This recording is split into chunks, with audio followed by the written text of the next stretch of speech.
بسم اللہ الرحمن الرحیم. اسلامیات سبجیکٹ میٹرک کلاس. آج کی جو ٹاپک ہے سورہ انفال آیت نمبر 11 تا 19. اس ٹاپک کے متعلق ہم اس کا خلاصہ پڑھیں گے، ان کے سوال جواب پڑھیں گے جو اس ٹاپک سے نکلتے ہیں، اور اس میں جو ریلیٹڈ اس کے بارے میں معلومات ہے وہ ہم پڑھیں گے. یہ 3 چیزیں ہم پڑھیں گے. اس ٹاپک کا خلاصہ ایسا سمجھو کہ 3 حصوں میں ڈیوائیڈ ہوتا ہے. 3 حصوں میں. پہلا حصہ ہے غزوہ بدر، اور دوسرا حصہ ہے میدان جنگ میں کامیاب ہونے کے اصول. تیسرا حصہ ہے کفار کو وارننگ اور اس سے ریلیٹڈ معلومات. تو اس ٹاپک کے 3 حصے ہو گئے. سب سے پہلا حصہ ہم ڈسکس کرتے ہیں. سب سے پہلے حصے سے ہم شروعات کرتے ہیں،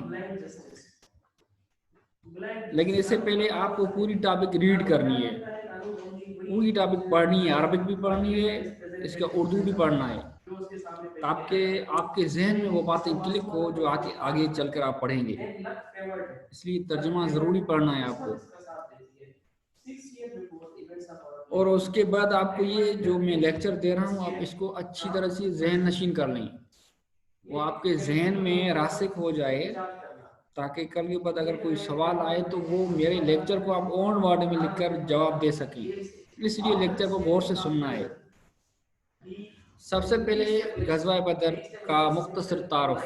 ہم ڈیٹیل میں نہیں جاتے، کیونکہ ڈیٹیل میں جانے سے آپ کو بہت ساری باتیں یاد ہی نہیں رہیں گی.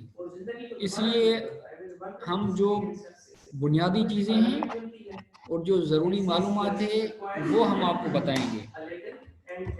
غزوہ اس جنگ کو کہتے ہیں جس میں آپ صلی اللہ علیہ وسلم بذات خود شریک ہوئے ہوں، اور سریہ اس جنگ کو کہتے ہیں جس میں آپ صلی اللہ علیہ وسلم نے کسی سپہ سالار کو، کمانڈر کو بھیجا ہو کہ آپ جاؤ کفار سے مقابلہ کرنے کے لیے، خود آپ صلی اللہ علیہ وسلم شریک نہ ہوئے ہوں تو اس کو سریہ کہا جاتا ہے.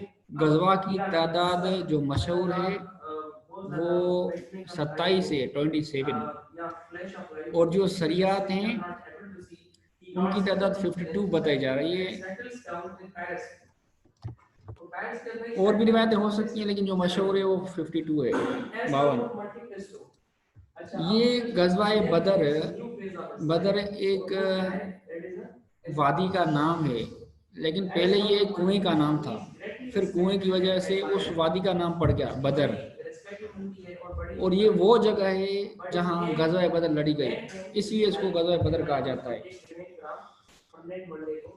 تو اس بدر کے بارے میں بھی آپ کو یہ معلوم ہو کہ یہ ایک وادی کا نام ہے، پہلے ایک کنویں کا نام تھا، پھر وادی کا نام پڑا. اسی جگہ پر جنگ لڑی گئی، اس لیے اس کو غزوہ بدر کہا جاتا ہے. غزوہ بدر 2 ہجری میں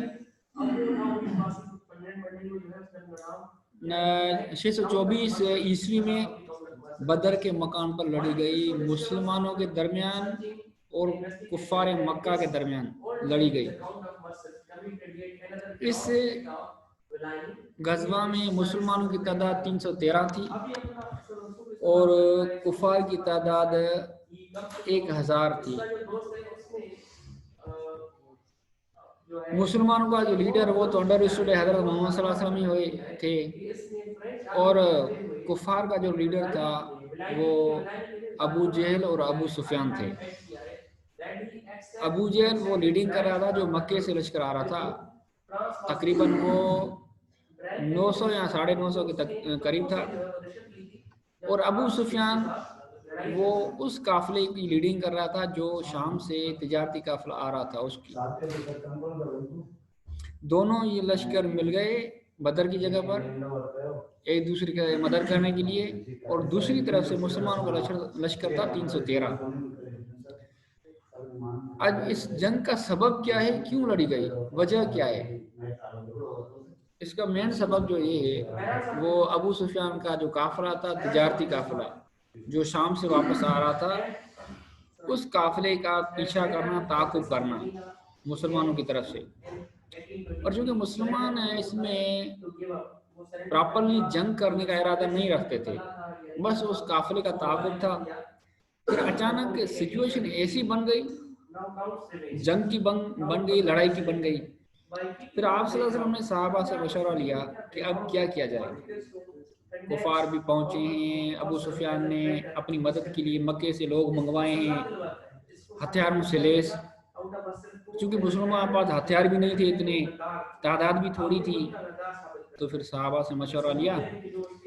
सहाबा में हज़रत अबू बकर सिद्दीक ने कहा खड़े होकर कि या रसूलल्लाह, हम हज़रत मूसा की कौम की तरह नहीं हैं, क्योंकि हज़रत मूसा ने जब अपनी कौम को कहा जिहाद के लिए तो उन्होंने कहा कि तुम और तेरा रब लड़े, हम नहीं लड़ेंगे।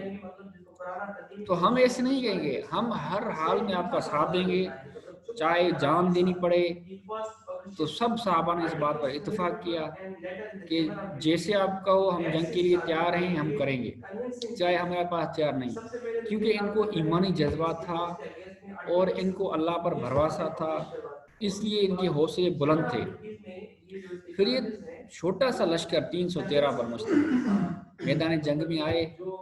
आप सल्लल्लाहु अलैहि वसल्लम ने सहाबा की सफ़ें खड़ी की, उधर से अबू जहल सफ़ें बना रहा था और जंग का मैदान था, सख्त घबराहट की हालत भी थी, होनी भी चाहिए क्योंकि ये थोड़े थे, लेकिन चूंकि अल्लाह ने उन पर एहसान किया, उनकी घबराहट खत्म कर ली मुसलमानों की। इस आयत में उसके इनाम बताए गए हैं कि गज़वा बदर में मैदान जंग में अल्लाह ताला ने कौन से इनाम किए मुसलमानों पर। अल्लाह ताला ने उस वक्त में मुसलमानों पर ऐसी उनको जगह दी जो उनके लिए सूटेबल थी, बेस्ट थी उनके लिए। कुफार ने जल्दी आकर ऐसी जगह पर कब्जा किया जो नरम थी और पथरीली भी नहीं थी। इन्होंने समझा कि हमारे लिए ये जगह बेहतर है, लेकिन हकीकत में वो जगह उनके लिए नुकसानदार थी। वो कैसे कि अल्लाह ने बारिश नाजिल की आसमान से, तो उनकी जगह कीचड़ बन गई, क्योंकि नरमीली थी, पानी की वजह से कीचड़ बन गई। फिर जो मुसलमानों की जगह थी वो पानी की वजह से साफ हो गई, उनके लिए बेस्ट बन गई, और मुसलमानों ने पानी की वजह से नहाया, ज़रूरतें पूरी की, पानी पिया, जानवरों को पानी पिलाया, सैराब हो गए। यानी बारिश मुसलमानों के हक में फ़ायदेमंद साबित हुई और बारिश कुफार के हक में नुकसानकार साबित हुई। ये अल्लाह का इनाम था। और अल्लाह ने उनको सुकून अदा किया। मैदान जंग में बड़ी घबराहट होती है, सामने मौत खड़ी होती है, क्योंकि जंग है, कभी भी मौत आ सकती है, तो ज़्यादा डर होता है उस मौत का जंग में। तो उसके बावजूद मुसलमानों के हौसले बुलंद थे। उनको अल्लाह ने ये थोड़ी सी जो नींद होती है ना, जिसको हम नवाज कहते हैं अरबिक में, वो उनको आ रही थी। अल्लाह ने उनको सुकून अता किया, उनकी घबराहट खत्म हो गई। और तीसरा इनाम क्या था? अल्लाह ने उनके जो कदम है साबित कदम रखे, यानी वो मैदान जंग से भागना नहीं चाहते थे, वो उधर ही खुशी से ठहर गए, साबित कदम रहे मैदान जंग में और मुकाबला करने के लिए तैयार हो गए।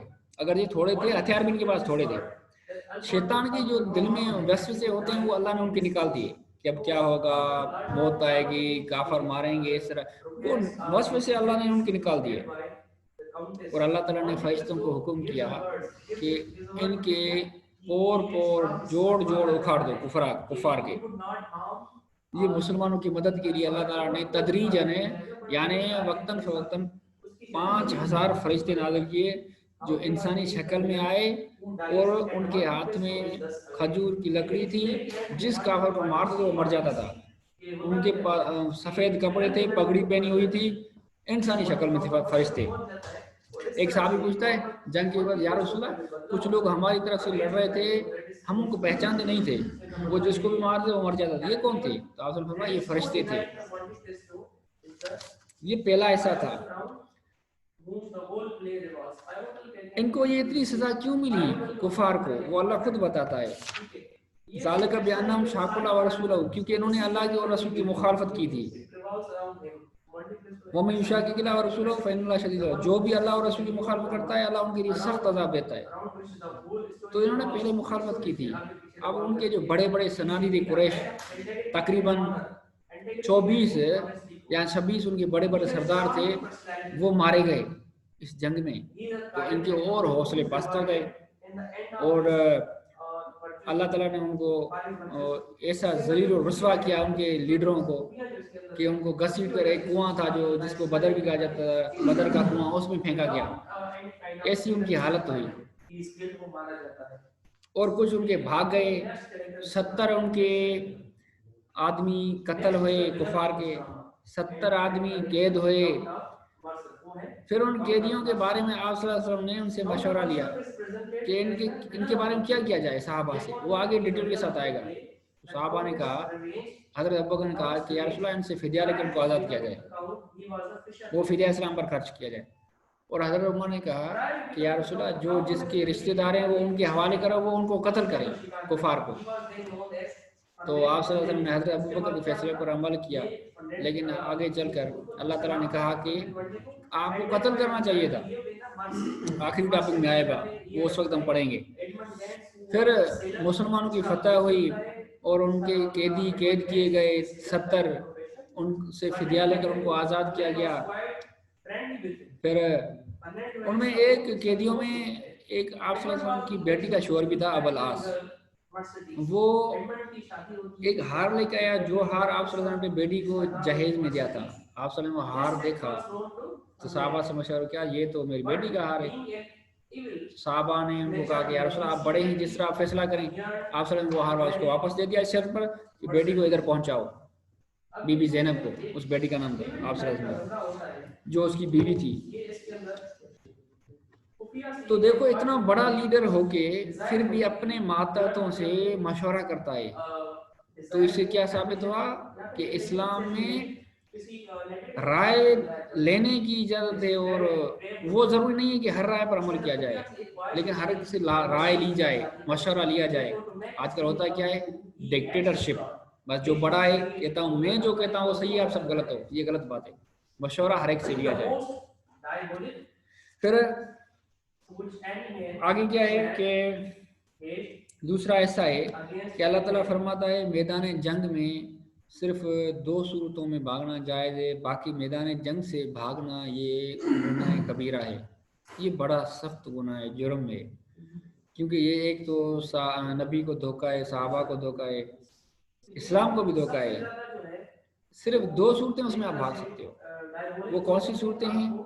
एक ये है कि या अय्युहल्लज़ीना आमनू इज़ा लक़ीतुमुल्लज़ीना कफ़रू ज़हफ़न फ़ला तुवल्लूहुमुल अदबारा व मन युवल्लिहिम यौमइज़िन दुबरहु इल्ला मुतहर्रिफ़न लिक़ितालिन औ मुतहय्यिज़न इला फ़ियतिन। 2 सूरतें। एक सूरत ये है कि जंगी चाल चलना, मिसाल के तौर पर एक शख्स पीछे भागकर दूसरी तरफ से हमला करता है, तो ये तो ठीक है क्योंकि इसकी भागने की नीयत है नहीं, इस सूरत में जायज़ है। और दूसरा अपने लश्कर से जाके मिलना।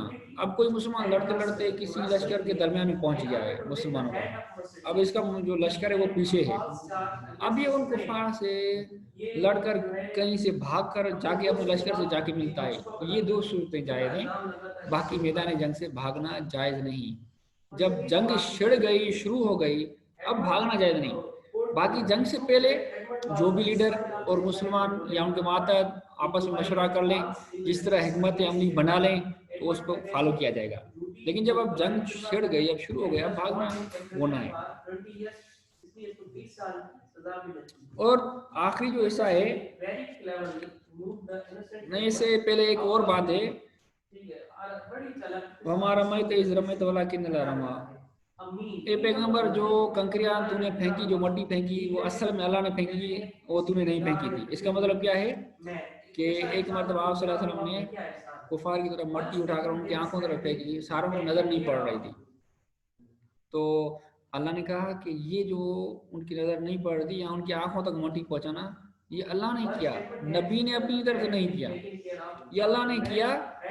उनकी आंखों तक मट्टी पहुंचाई और उनको अंधा किया और उनको नाकारा बनाया, फिर आप सल्लल्लाहु अलैहि वसल्लम को कामयाबी अता की।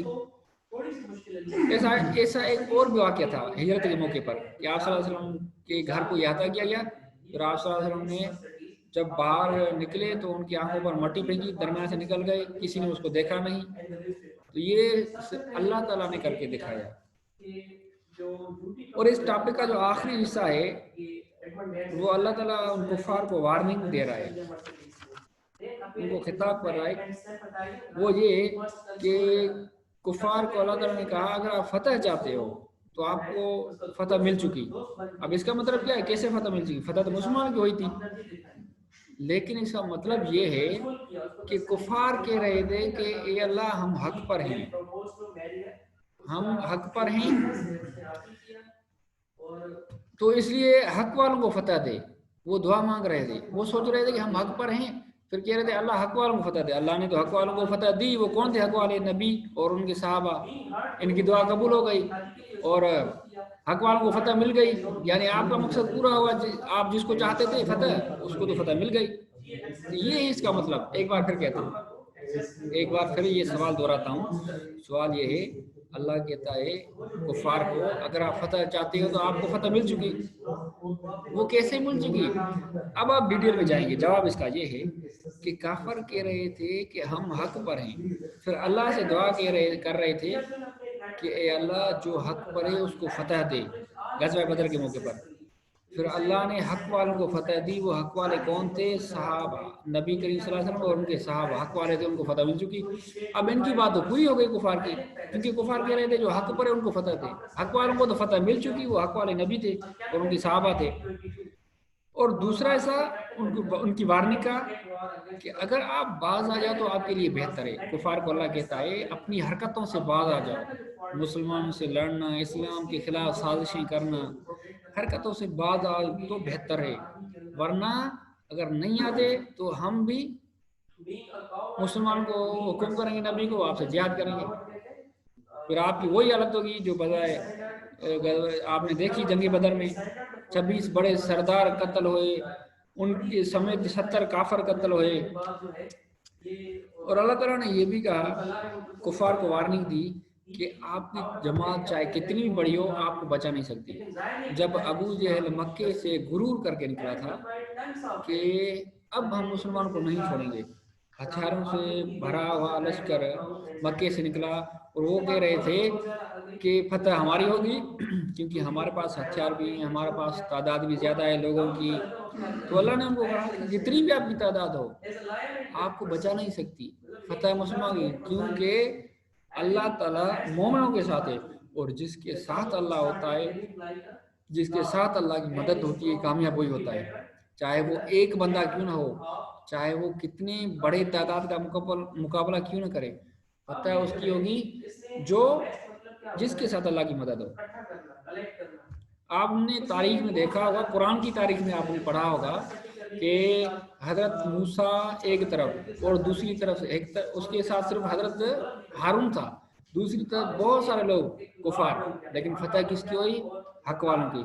حضرت نوح علیہ السلام وہ بھی ایک ان کے گھرانے کے تقریباً 80 لوگ تھے، باقی ساری امت اس کی مخالف ہے.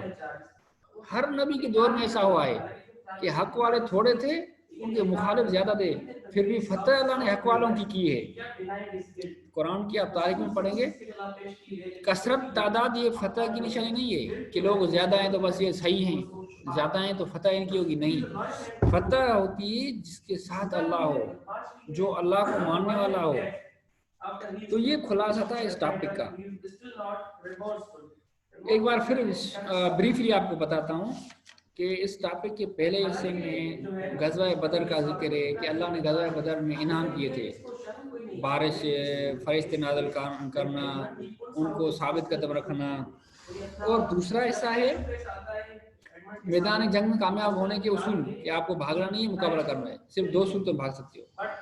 تیسرا ایسا کفار کو وارننگ. یہ 3 حصے تھے اس ٹاپک کے. اب آپ کو کرنا کیا ہے، اس ٹاپک کو پوری کو پڑھنا ہے، عربی بھی اردو بھی. پھر اس کے بعد ایکسرسائز حل کرنی ہے جس کے میں نوٹس آپ کو سینڈ کرتا ہوں. یہ میرے پاس نوٹس لکھے ہوئے ہیں، یہ آپ کو میں سینڈ کرتا ہوں. اس میں اگر آپ چاہو تو وہ آیاتوں کی ایکسپلینیشن بھی موجود ہے، وہ بھی آپ دیکھ لو، اور سوالوں کے جواب بھی موجود ہیں. جیسے یہ سوال ہے کہ اس سبق میں غزوہ بدر کے حوالے سے اللہ تعالیٰ کے کن انعامات کا ذکر ہے. تو जैसे आपने लेक्चर में पढ़ा कि बारिश का नाज़िल होना, फरिश्तों का नाज़िल होना, और मुसलमानों को जो जगह मिली थी वो उनके लिए बेहतर थी, और अल्लाह ने मैदान जंग में उनको साबित कदम रखा। ये सवाल का जवाब ये नोट्स में मैं आपको देता हूँ। दूसरा सवाल है, कुफार के साथ मुकाबले की सूरत में सूरह अनफाल की इन आयत में क्या हिदायत दी गई है कि मैदान जंग में भागना नहीं है। मुसलमानों को कहा गया सिर्फ दो सूरतों में भागना है, एक तो जंगी चाल चलना और दूसरी अपनी लश्कर से जाके मिलना। ये दूसरे सवाल का जवाब। तीसरा सवाल कि कुफार को क्या वार्निंग दी गई।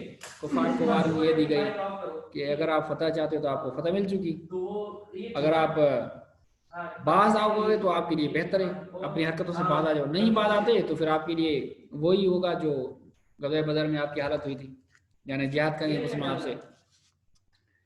ये सवालों के जवाब इसमें लिखे हुए हैं। अब ये जो आप पढ़ते जा रहे हो, आपकी इनसे टेस्ट भी होगी जब ये चैप्टर पूरा होगा या हफ्ता पूरा होगा, फिर ये सवाल जवाब भी आएंगे, उसमें एमसीक्यूज भी आएंगे। मिसाल एमसीक्यूज ये आ सकता है कि गज़वा बदर मुसलमान की तादाद क्या थी, कुफार की तादाद क्या थी, कितने फरिश्ते नाज़िल हुए थे, कितने कत्ल हुए थे, और बदर किसको कहते हैं, और गज़वा किसको कहते हैं। ये ऐसे एमसीक्यूज आ सकते हैं बहुत सारे। ठीक है, तो मेरे ख्याल में यहाँ तक काफ़ी है। ये सेकंड टॉपिक थी गज़वा बदर की, फिर आगे हम नेक्स्ट में पढ़ेंगे। अब आपसे थोड़ी देर के लिए मैं आपको फिर अनम्यूट करता हूँ ताकि कोई आपका सवाल हो तो वो आप वन बाय वन करें। सारों की आवाज़ समझ में नहीं आती, इकट्ठे सवाल करते हो तो किसी को समझ में नहीं आता, कोई एक सवाल करे। इसकी असाइनमेंट भी उसमें आपको मैं देता हूँ कि गज़वा बदर का मुख्तसर तारुफ लिखें। ये लिख लें, आप रफ पर लिख लें, सारे नोट करें। ये आपकी असाइनमेंट है, नेक्स्ट पीरियड में आपसे पूछूंगा, और अगर आप हो सके तो आप मेरे नंबर पर व्हाट्सएप कर लें। गज़वा बदर का मुख्तसर तारुफ, उसमें आप लिखेंगे गज़वा बदर कब लड़ी गई, कितनी तादाद थी, फतह की हुई, कितने कत्ल हुए। मुसलमानों के एक बात रह गई, मुसलमानों के 14 शहीद हुए थे, मुसलमान 14 शहीद हुए थे और काफर 70 कत्ल हुए थे। तो ये असाइनमेंट है आपकी, गज़वा बदर का मुख्तसर तारुफ लिख लें, सब सारे लिख लें। ठीक है, यहाँ तक काफ़ी है, फिर हम कल शुरू करेंगे। लेकिन इन बात पर आपको अमल करना है, रीड भी करना है, सवाल के जवाब भी निकालने हैं। अस्सलाम वालेकुम।